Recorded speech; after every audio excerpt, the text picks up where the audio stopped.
The snow was falling hard, thick like pieces of cold paper from the sky. Lady Sira stood still at the edge of the landing zone, her long silver cloak flowing behind her like it belonged to royalty. Her skin glowed faintly blue, with soft patterns of noble lines curling down her arms and face. She was not used to cold, not used to silence, and definitely not used to being alone without guards. But this was her choice, her test, her rebellion against everything that once held her in chains made of gold. A small cabin waited in the distance, covered with frost, smoke slowly rising from its chimney. She had trained in halls made of crystal, spoken in courtrooms filled with stars, but now she was here on a remote human survival moon. The Galactic Council said no alien noble had ever completed this program. Sira planned to be the first. She would prove her worth, not just to them, but to herself. The cabin door opened and a tall human man stepped out. His face was rough, his clothes plain and his eyes sharp like they had seen too much. He didn't bow, didn't speak sweet words, didn't even blink at her glowing marks. "Lady Sira?" he asked, voice like gravel and wind. She nodded once, standing straight, her pride not bending under the cold. "I'm Darren, your survival trainer," he said. "Follow me." Inside the cabin was warm, but simple. No servants, no machines. No comforts, only a fire, 2 beds, and a shelf with old supplies. Sira looked around, her nose slightly wrinkled, but she didn't complain. She placed her small bag down and said, "Where do we begin?" Darren pointed to the woodpile outside the door. "First, we make sure we don't freeze tonight," he said, walking past her. She blinked, confused. "You want me to carry wood?" He didn't answer, just handed her thick gloves and stepped. Outside, for the first time in her life, she picked up cold, heavy logs with her own hands. The cold bit through the gloves and her fingers stung. Each piece of wood felt like a personal insult. But still, she carried them, again and again, her arms shaking by the 3rd round. By sunset, her hands were raw, her back sore, her legs unsteady. Darren sat by the fire, sharpening a tool, watching her quietly. She dropped the last log beside him and sat down hard, breathing heavy. Her long white hair stuck to her cheeks, her face flushed blue from cold and shame. "No one has ever made me do such things," she said, her voice low. Darren didn't smile, didn't mock her, just said, "Then maybe that's been your problem." His words hit her harder than the cold wind outside. Sira looked into the fire, eyes burning, not from heat but from something new, something sharp. "You think I'm weak," she whispered. "I think you're untested," he replied. "There's a difference." She stared at him, her lip trembling slightly, then she said it, the words tasting strange in her mouth. "It's too much for me. Yet I won't stop." Darren nodded once, like that was enough, like those words meant something more than any royal speech. The wind howled outside, louder now, and snow began slamming against the wooden walls. Darren stood and locked the door tight, checked the windows, and added more logs to the fire. "We're snowed in for at least 3 days," he said. "Better get comfortable." Sira sat by the fire, trying to rub warmth back into her hands. The pain was real, but so was the strange calm in her chest. Back on her homeworld, she was dressed in jewels and called perfect. Here she was just another being fighting the cold beside a human who didn't care about her titles. And for some strange reason, she didn't hate it. She felt something else. As the night deepened, she watched Darren pour simple soup into 2 cups. He handed her one without a word. Their fingers brushed for a moment, just a second, but it was enough. Enough to feel the quiet respect he was starting to offer, not because of her name, but because she didn't give up. Sira took the cup and sipped slowly, her pride still burning, but not alone. For the first time in her life, she earned warmth with her own hands. She looked at the fire and whispered, again to herself, "It's too much, but I won't stop." The wind screamed outside, shaking the wooden walls of the cabin. Snow piled up higher each hour, turning the world outside into a wall of white. Inside, the fire crackled low, and the room felt both quiet and heavy. Lady Sira sat wrapped in a rough blanket, her hands still sore from the woodwork. Her glowing blue skin had lost its usual shine, replaced by red bruises and tired eyes, but her back was still straight. Her pride still burning, Darren moved with calm focus, checking supplies, sharpening tools, boiling water for food. He didn't talk much. He never did. To him, silence was normal, comfortable. To Syra, silence felt like a punishment. In her home, voices filled the air. Advisors, servants, music, and orders. Now there was only the crackle of fire and the sound of the wind's anger outside. "I want to help," Syra said, breaking the silence. Darren looked up, raised an eyebrow, then nodded toward a small pile of cold metal and flint on the floor. "Start the fire next time," he said. "Let's see what you've learned." Syra walked over, her hands still aching but her eyes determined. She bent down and began placing the wood like she remembered. Flint in one hand, striker in the other. She hit once, then twice. Nothing, again. Still no spark. Again. The metal slipped and scraped her thumb. She hissed in pain, a small blue drop of blood appearing on her skin. She tried again, her hands trembling. The spark finally came, but it landed in the wrong place. The kindling smoked but didn't catch. Frustration boiled inside her. She had studied 6 languages, memorized battle strategy, and could recite royal poems from 1,000 years ago, but she couldn't light a fire. Her chest burned with shame, her breath short, her pride cracking piece by piece. "I can't," she said, dropping the tools and turning her face away. Her voice shook, but she didn't cry. She wouldn't give Darren that satisfaction. "I'm not made for this," she added, almost a whisper. Darren didn't say anything for a moment. Then he crouched beside her and lit the fire with 2 fast strikes. Easy. Practiced. Effortless. The flame grew quickly, dancing in front of them like a living thing. He didn't mock her, didn't smile, didn't say, "I told you so." He just said, "Now you've failed once, so next time, it won't be as hard." Syra stared at him, eyes wide, unsure how to respond. No one had ever let her fail before. Failure in her world meant shame, punishment, exile. But here, failure was just part of learning. The fire warmed her face and something deeper inside her began to shift. That night they ate together, sitting close to the flames. The food was plain. Boiled root vegetables and protein paste. It tasted like nothing from her world, but she ate every bite. Darren finally spoke again. "You ever gone hungry before?" Syra shook her head. "Never." He nodded. "Then you'll understand soon why food, real food, matters more than gold." She looked at him, confused. "Gold feeds cities." Darren gave a small grunt. "Not when you're stuck in a snowstorm, with no fire." Syra thought for a long time after that. She didn't notice when the wind calmed outside. She didn't notice the silence turning peaceful instead of painful. Her eyes stayed on the fire, lost in memory. "My family said I would break," she said finally, "that I couldn't survive without silk and servants." Darren didn't interrupt, just listened. "They laughed when I signed up for this training," she added. "They said I was running away." "Were they right?" he asked. Syra paused, then answered quietly, "Maybe." "I didn't want to marry the man they chose," she said.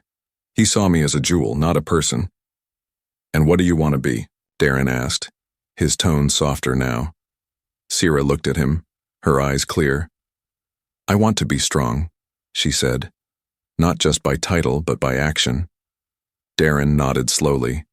"Then tomorrow you light the fire again." She gave a small smile, tired but real. "Even if I fail again?" she asked. "Especially if you fail," he replied, standing up and throwing another log onto the flames. The room glowed orange and gold, the warmth wrapping around her like a cloak she had earned. She didn't feel like royalty tonight. She felt something better, human maybe, or something new between the 2 worlds. As Darren prepared his bed, Syra looked at the fire again. The tools sat near the hearth, waiting. She whispered to herself, "It's too much for me. Yet I won't stop," and for the first time she meant it fully. The snowstorm finally passed after 3 long days. The sun came out weak and pale behind the thick clouds. It didn't bring much warmth, but it was enough to begin the next phase. Lady Syra stood at the door of the cabin, her cloak tighter around her. Her muscles still ached, but she didn't complain. She had changed, not fully, but the cracks in her pride had made space for something new. Darren handed her a heavy backpack, full of gear, water, and dried food. "We go uphill today," he said, adjusting his own pack. Syra looked at the tall slope in the distance, icy, sharp, and endless. It seemed to reach the clouds. "That?" she asked, eyes wide. "That?" Darren replied, already moving forward. She followed, her boots crunching the icy ground. Each step felt like lifting a boulder. Her body screamed in protest, her legs shaking from the weight of the pack. But her mind stayed focused. She repeated one thing in her head again and again. "Don't stop. Don't stop." Hours passed, the cold biting her fingers through the gloves. Her breath came out in clouds, her skin pale blue now turning a deeper shade. Still she walked, following Darren's slow but steady pace. She didn't ask for rest, didn't ask for help. Even when her vision blurred, she kept going. Halfway up the slope, her foot slipped, and she dropped to her knees. Her hands hit the snow hard, the ice cutting her palms. Her pack rolled away down the slope. She gasped, feeling the pain rush through her spine. Her pride shattered in that moment. She wanted to scream, to cry, to lie there and vanish into the snow. Darren climbed back down, toward her slowly and silently. He didn't offer his hand, didn't pick up her bag. He just stood beside her and waited. Syra turned her head toward him, confused and angry. "Aren't you going to help me?" she asked through clenched teeth. "You said you wouldn't stop." Darren replied simply. His voice was calm, not cold, like a challenge, not an insult.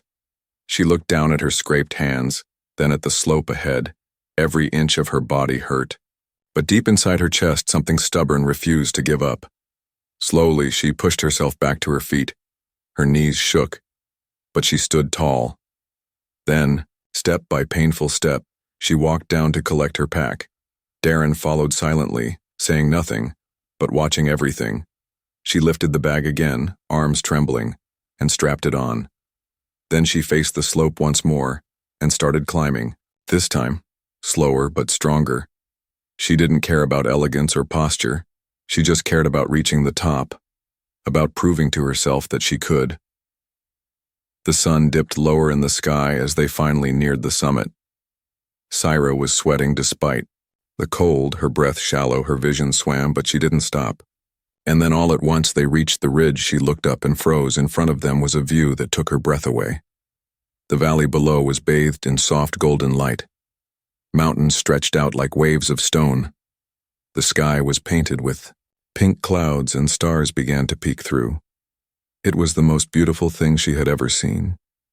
She forgot the pain, forgot the cold, forgot everything but this one perfect moment. Darren sat down on a flat rock and opened his canteen. Syra sat beside him, too tired to speak. After a long silence, Darren said, "That's what we fight for." Syra turned to him, puzzled. "Beauty like this," he continued. "Freedom, peace, something worth struggling for." She looked at him, her eyes soft. "No one ever showed me this before," she whispered. "No one ever thought I could handle it." Darren took a sip of water and handed her the canteen. "You just proved them wrong," he said. Syra held the canteen with both hands, her fingers still shaking. But inside, her heart was steady. This wasn't about royal blood anymore. This was about something real, something earned. She looked at the stars above and whispered to herself, "It's too much for me. Yet I won't stop." They camped on the ridge that night under a sky full of stars. Darren made a small fire with dry moss and twigs.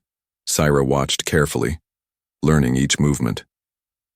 When he handed her the next bundle of wood, she didn't hesitate. She started the fire on her own, slowly but successfully. Darren gave a small nod, not of praise but of respect. She smiled to herself, proud in a new way, not because someone told her she was great, but because she earned it with every step, every scar, every breath. As the flames danced and the stars watched from above, Lady Syra curled into her sleeping bag and whispered again into the night, I'm not who I was, and I won't go back. The next morning the fire had died and the wind had returned. Lady Syra woke with a sore back, her fingers numb, her face stiff from the cold air. She sat up slowly, the ache in her muscles, reminding her of every step from yesterday. But this time, she didn't curse the pain. It was proof. Proof she had earned her place on that ridge. Darren stood by the edge of the cliff, chewing on a protein bar. "Eat," he said, tossing one toward her. She caught it, looked at it, and frowned. It was dry, tasteless, and ugly. But she bit into it anyway. Royal feasts meant nothing when you were hungry on a mountain. They didn't speak much as they packed. The silence between them had changed. It was no longer cold, it was honest. They hiked downhill for hours until they reached a dense forest. Here the trees were tall and strange, with soft purple bark and glowing roots. Snow covered the ground, but thin rays of sunlight broke through the trees. It was both beautiful and dangerous, and they were almost out of food. "We'll have to hunt today," Darren said, checking his small scanner. Syra blinked, unsure if she heard him right. "Hunt?"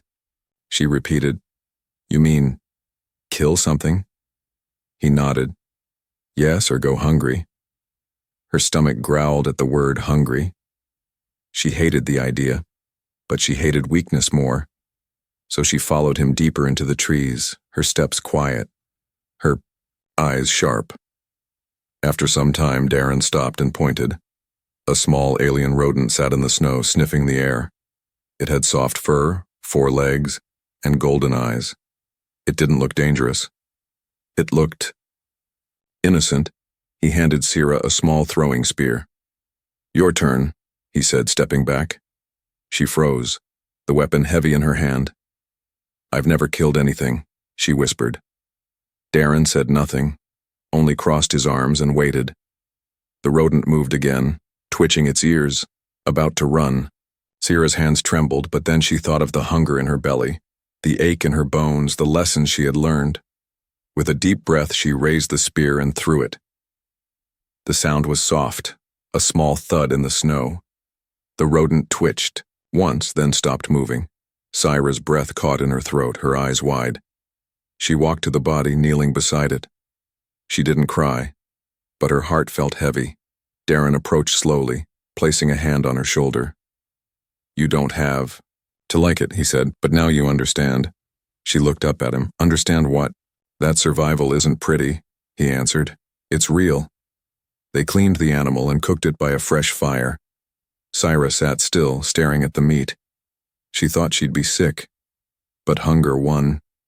She ate, slowly, each bite strange and unfamiliar, but it filled her, warmed her, made her feel alive again. Later that night they sat by the fire.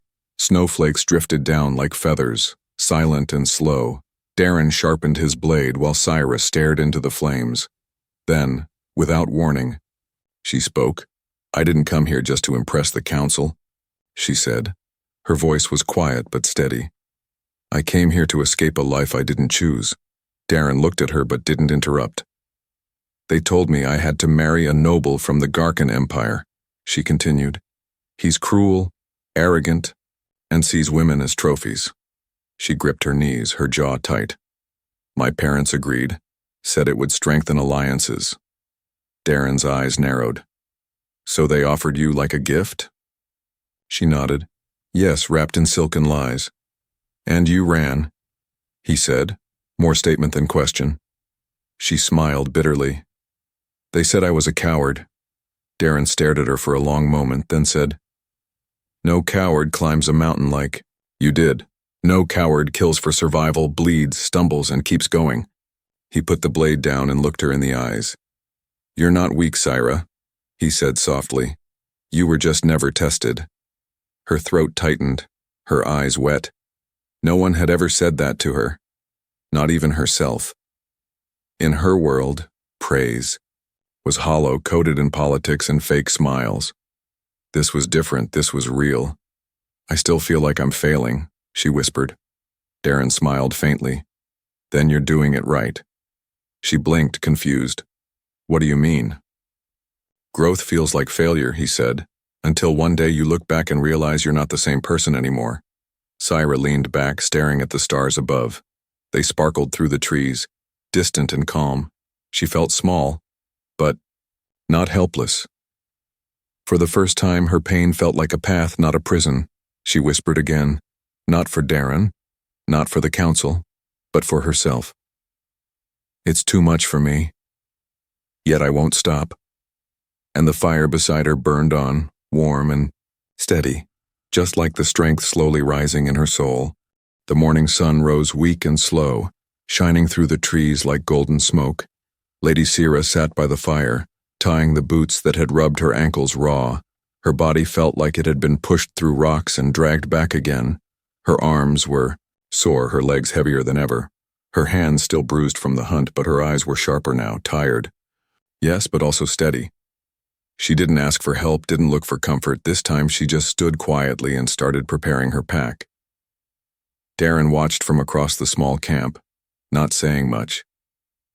He saw the change in her, not loud, not dramatic, but clear.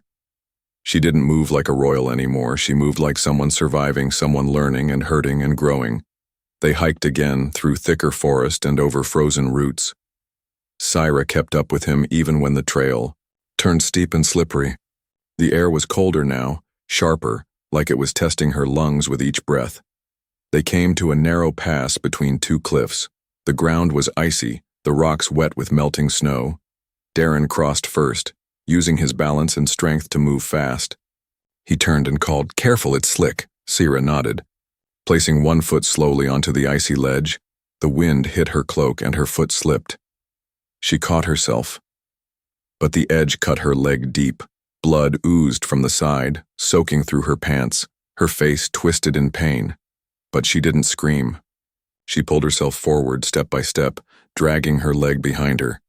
When she finally reached him, she collapsed into the snow. Gasping, Darren knelt down and checked the injury. "It's deep," he said. Pulling out medical spray and a cloth, Syra tried to push his hands away. "I'm fine," she hissed, teeth gritted. "You're bleeding, you're not fine," Darren snapped back.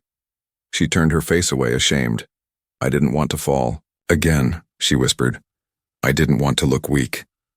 Darren said nothing for a moment, then spoke softly. "You don't get stronger by pretending you're not in pain." He cleaned the cut, wrapped it tight, and helped her sit upright. "You're not weak because you fell," he added. "You're strong because you stood up again." Syra looked at him, eyes full of something unspoken. She was quiet for a long time, then finally said, "No one ever said that to me. Not once." They didn't walk far that day. Darren set up a small tent and she rested inside. Her leg ached, her body stiff, but her mind was loud. She thought about everything, the throne, the marriage, the silence of her old life. And then she thought about now, the cold, the pain, the fire, and the human sitting outside who treated her like a person, not a prize. Later, as the sky darkened and stars returned, Syra limped out of the tent. Darren was by the fire again, skin glowing orange in the flickering light. He handed her a cup of heated broth and she took it with both hands. They sat in silence, only the fire speaking. Then she asked softly, "Why are you doing this?" Darren raised an eyebrow. "Doing what?" "Helping me," she said. "Teaching me, listening to me when I'm nothing to you." He stared at the flames, thinking.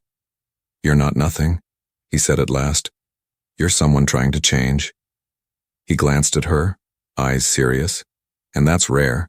Syra lowered her head, the heat from the cup warming her fingers. "I used to think strength came from being untouchable," she said, "from being above everyone else." Darren nodded slowly. "That's not strength. That's fear dressed in gold." She gave a small smile, bitter but honest.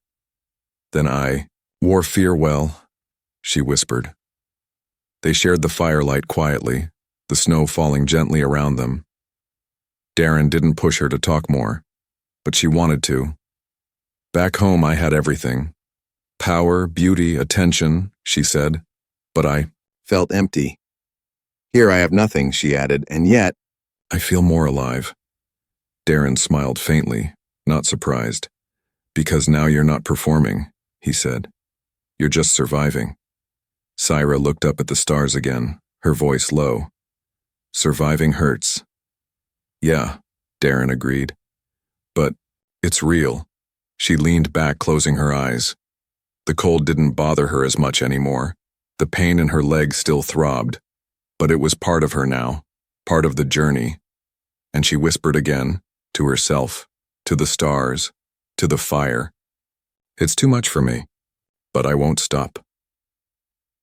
The days passed slowly, marked by bruises, firewood, and quiet meals. Lady Syra's limp became less noticeable, though the scar on her leg would stay forever. She had earned it, not through war, but through will. Her hands, once soft and jeweled, were now rough, burned in places, and stronger than ever. Each morning, she no longer waited for orders.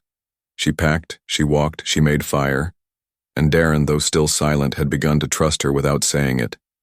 They moved into rocky terrain, closer to the southern cliffs. This was where Darren warned her the hardest part of training would come. A simulated alien ambush test. Designed to test survival instincts and teamwork in hostile terrain, Syra nodded without fear. But her stomach tightened when she saw the terrain. Sharp rocks, fog that twisted around like ghosts, and strange red plants that hissed when touched. This place was built to break people, Darren said, loading his weapon with blanks. Syra gripped her own training blaster, her hands sweaty despite the cold. I've broken before, she said, but I came back. He looked at her and for once gave a small, genuine smile. Then don't hold back, he said. The simulation began without warning. Explosions echoed from hidden speakers, and glowing drones zipped across the sky. Synthetic alien beasts burst from behind rocks fast and loud. Syra ducked, rolled, fired, and ran. Her movements no longer elegant but efficient. Darren shouted orders, moving like a shadow. Syra followed, covered his flank, and took down a drone that nearly ambushed him. A fake beast lunged toward them with sharp mechanical claws. Darren turned to shoot, but slipped on a loose rock. Syra didn't think. She just leapt, slamming into the creature with her shoulder. It screeched and sparked, crashing into a tree. Her arm was cut, but she stayed standing, gun raised, breath shaking. Darren looked up at her, stunned. You just saved my life, he said. Syra laughed through the pain. Now we're even. The test ended with a long blaring tone, and the drones vanished into the fog. The fake battlefield turned quiet again, only the wind whispering through the rocks. They sat side by side on a flat boulder, their backs sore, their bodies bruised. Syra wiped blood from her cheek, and Darren handed her a cloth. For a long time they didn't speak. Then Darren said softly, You've changed. Syra looked at him. Because I fought? He shook his head. Because you cared. She blinked, confused. Cared about what? About someone other than yourself, he replied. That's real strength. The words sank deep into her chest. They sat in silence again, but it wasn't awkward, it was full of unspoken things, tension, emotion, and something else. Something new. The sun was setting behind the cliffs, casting golden light over the sharp peaks. Syra looked at Darren and whispered, What happens after this? He didn't answer right away. Then he said, You go home. Get crowned. Marry someone in a palace, right? She shook her head slowly. I don't want any of that, she said. Not anymore. He turned to her, watching her carefully. And what do you want now? Her voice was soft, barely a breath. I want to feel real even if it hurts. I want to choose my own path, and maybe... She paused, looking away. Maybe I want to stay. The words surprised even her. She hadn't planned to say them, but they were true. Darren looked at her for a long time, his face unreadable. Then he reached out slowly and took her hand. Not like a soldier, not like a teacher, like a man who saw her as an equal. Their fingers locked together, warm. Against the cold evening wind, neither of them spoke for a while. There was no need later as they set up camp for the night. The sky turned dark and clear. Stars sparkled above like fireflies caught in a black sea. Syra sat by the fire, the warmth on her face, her heart full of things she had never felt before. She glanced at Darren, who was checking the last of the supplies, and for a brief moment he looked back, long enough to make her breath catch. She turned away, her cheeks warm despite the cold, not from fire, not from shame, but something deeper. She whispered into the night, "It's too much for me, but I won't stop." And this time it wasn't just about pain. It was about everything she was starting to feel. The final morning came too quickly. The sun rose high over the cliffs, casting long shadows on the frost-covered earth. Lady Syra stood near the edge of the camp, staring out at the valley below. She didn't wear her royal cloak anymore. Just a simple coat, torn at the edges, stained with mud and smoke. But somehow she looked taller, stronger, and more real than ever before. Darren stood behind her, arms crossed, a silent presence as always. Today was the end of her survival training. The Galactic Council ship would arrive within the hour. They would judge her performance, mark her survival rating, and send her home, to politics, silk gowns, cold halls, and a forced future she no longer wanted. "You ready?" Darren asked quietly. Syra turned, her breath fogging the air. "I don't know," she replied honestly, "but I won't run." They packed up camp together one last time. No words, just movement, just rhythm, like they'd been doing this forever. Darren handed her one last ration bar and smiled faintly. "No more hunting rodents," he joked. She smirked. I was starting to like the taste. The council's shuttle landed with a sharp hiss of steam. Its polished surface gleamed like a mirror in the sunlight. 3 officials stepped out, tall, formal, wrapped in ceremonial robes. One of them, a pale-skinned alien with a silver crest on his forehead, stepped forward. "Lady Syra," he said with an empty smile, "your survival evaluation is complete." She bowed slightly. Not deep, not submissive, just enough. "Did I pass?" she asked, her voice clear and steady. The official blinked, almost surprised by her calm. "Your physical endurance surpassed expectations," he said, scanning his tablet, "though your injury slowed your timeline." Syra's fingers tightened at her sides, but she stayed silent. "Still," the official continued, "you are now fully qualified for return to High Court. You will be honored in the upcoming gathering and expected to resume your—" "No," she interrupted. The word came out sharp, solid, final.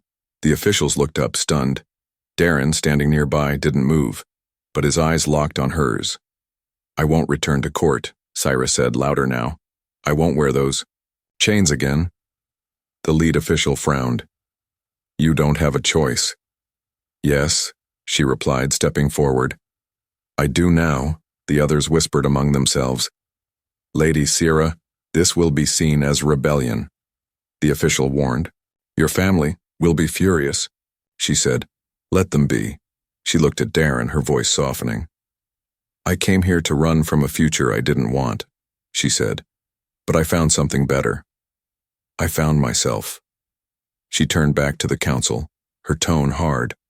"Again, and I'm not giving that up." The officials exchanged looks, unsure of how to proceed. One of them muttered, "We should report this to the royal family." Syra stepped closer, her eyes glowing faintly under the light. "Tell them," she said. "Tell them I chose to live free, not pretty. Tell them I'm not noble anymore." She turned her back on them, something no noble would ever dare do, and walked away.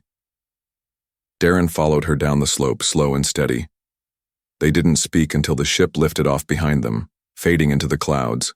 Then Syra stopped, her shoulders shaking, slightly. He placed a hand on her back, firm but warm. "You sure about this?" he asked. She looked up at him, tears in her eyes, but not from sadness. "I've never been more sure," she said. They walked back to the old cabin, now quiet and empty. Syra entered first, running her fingers along the rough wooden table. Everything looked the same, but she had changed. Later that evening, they sat by the fire, the glow painting soft shadows on their faces. Sarah reached out and took Darren's hand, this time without hesitation, without fear. "I don't know what comes next," she whispered. "Me neither," he replied. "But we'll figure it out." She leaned her head on his shoulder and, for the first time, she felt peace. Not the cold, polished peace of palaces, but the warm, rough kind earned by pain, sweat, and choice. She stared into the fire and said one last time, "It was too much for me." But I didn't stop. And Darren whispered back, "No, you didn't." The stars outside blinked quietly, and the noblewoman who had once lived behind walls of crystal now sat in a wooden cabin, beside a human, beside the fire, and she was free.